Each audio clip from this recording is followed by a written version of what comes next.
କଳା ରଙ୍ଗରେ ଗଢ଼ା ମୋ କଳା ଠାକୁର। ମାନବ ସମାଜ କୁହେ କଳା ରଙ୍ଗ ଅଶୁଭ ପ୍ରାୟ, କିନ୍ତୁ କଳା ଠାକୁର ନାମରେ ପ୍ରଚାରିତ ସ୍ୱୟଂ ପ୍ରଭୁ ଶ୍ରୀ ଜଗନ୍ନାଥ।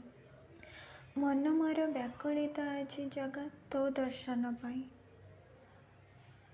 କହ ଜଗା କେବେ ତୁ ଡାକିବୁ ତୋ ଡୋରି ଲଗାଇ। ବେନି ନୟନରେ ତୋତେ ଦେଖିପାରନ୍ତି କି? ଅସରନ୍ତି ଢେଉର ଦୂରତାକୁ କାଳେ ମୁଁ ମାପି ପାରନ୍ତି କି? ଅସମ୍ପୂର୍ଣ୍ଣ ଜୀବନର ସମ୍ପୂର୍ଣ୍ଣ ରୂପ ତୁମେ, ଅଧାଗଢ଼ା କାହାଣୀର ଏକମାତ୍ର ସତ୍ୟ ତୁମେ। ବାଲ୍ୟକାଳୁ ଆଙ୍କୁଛି ମୁଁ ଭିନ୍ନ ଭିନ୍ନ ଛବି ତୁମ ପ୍ରଶ୍ନବାଚକ ନେଇ ମନେ କିପରି ମୋ କଳା ଠାକୁର। ମିଛମୟ ସଂସାରେ ମୁଁ ମାନବ ରୂପେ ଏକ କ୍ଷୁଦ୍ର କଳାକାର ମାତ୍ର।